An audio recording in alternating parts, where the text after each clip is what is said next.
Hi, Dr. Lim here. With the last video on the management of vitality of the body, we basically have completed the basic training of genotherapy.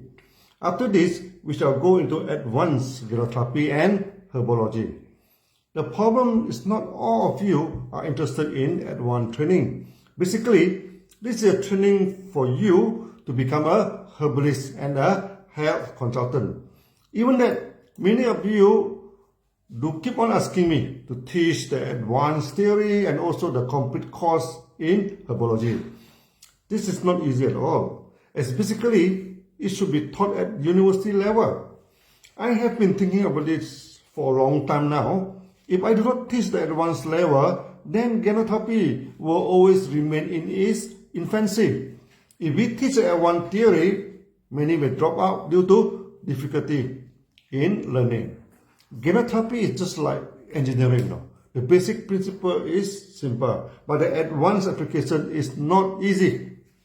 But I decided to continue the teaching of advanced genotherapy.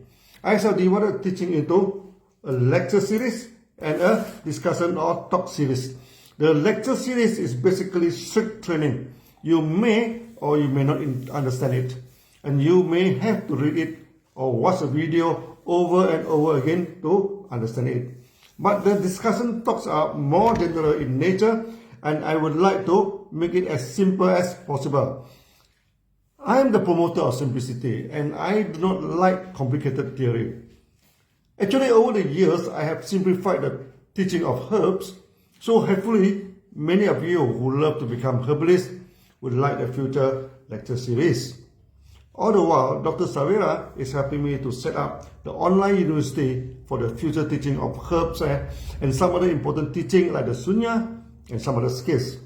We actually set up a proper website to set up the formal teaching. In future, I shall upload the video in the formal website and set up a link here, that all of you who are interested can go there to study the formal lecture.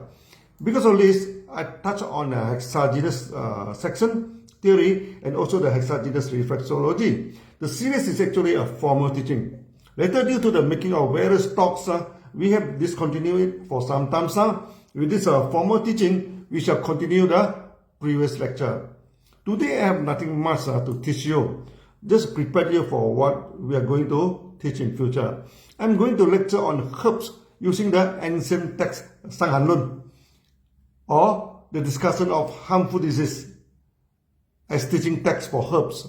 You may wonder, now is a modern time. Why should you use the text that are written almost 2000 years ago? The reason is very simple. This is the first formal herbal books written in Chinese. Since it is the first book, the theory adopted are very basic and easier to understand. The book still exists today and is learned thoroughly in today's traditional Chinese medicine. The herbal formulas are still widely applied. Why using the old and ancient herbal formula? The reason is also very simple. The herbal formula have been used for thousands of years. Its applications and effectiveness is tested. It is tested on human beings and not on animals. And over the years, so many doctors recorded down their application and successful testimony.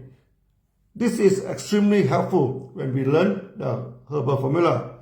You may ask, why should we learn the herbal formula? There are two aspects that are important. First, you have to learn the body system first. Without understanding the body system, you cannot apply the herbal formula. In this way, we can teach the body system in a systematic way.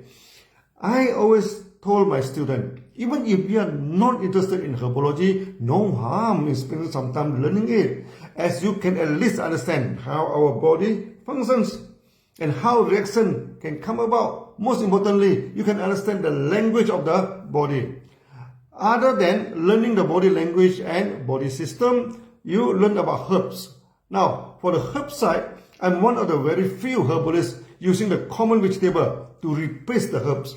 I always joke, my herbal student need not go to the mountain to collect the herbs, but go to the supermarket or veggie market to get all the veggie needed. This is most probably the greatest contribution for me, replacing many ancient herbal formula with modern vegetables. As I told you before, no, my father is a herbalist. The railways beside my house was his pharmacy. Any herbs he needed, he collected along the reserve land of the railways. I will never forget the day I followed him to collect the herbs for the patients. And he, together with my mother and Uncle Chong, always pointed to the herbs that they often use and told me its application. They are the fresh herbalists. And nowadays, this kind of herbalist is like a dinosaur, going extinct soon. I do not want the art dying in my hand. So I revised back the tradition with common vegetable. You may not go to the wild to collect the herbs, no, just using the day-to-day vegetables to do. It is interesting to learn the fresh herbs and use a day-to-day veggie as a replacement for the wild herbs. Another important issue is I try to introduce edible herbs and plant into the dining table. When Dxn is building the factory in Siddipet, India, I can at least identify a dozen herbs around the factory compound. Dr. Savera identified the Ayurvedic herbs and I identified the Chinese and tropical herbs that I know. Many of these herbs are edible. We can eat them as veggie. Some are very good to make into herbal teas. Then of course we can dry it, powder it and make it in globules. As I promise you, in future of the Sunya camp, we shall demonstrate to you how to dry and powder the herbs, how to make it into water and honey globules. In a sense, we are keeping the traditions that have been passed on to us through thousands of years. These traditions are still very useful and can treat so many health problems. There are numerous cases the patients are rejected by hospital and sent home to wait for their day. Due to this day-to-day herbs, we revive their health. Now, by following this series, we shall pass down the torch to you.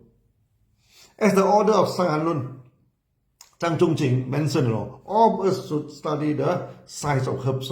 In one hand, can take care of our own health. In other hand, can treat our parents and those are dear to us. So be ready. We are going on a journey of herbology. This is a long journey. Many of you will be dropped down on the way. Never mind about it now. As Buddha said, those who are well learned, even if they drop out, are like a withered flower. It dry up, but the fragrance remain. In the next video, we are going into formal teaching of herbology. Wish all of you a happy and interesting study ahead. See you again. Bye-bye.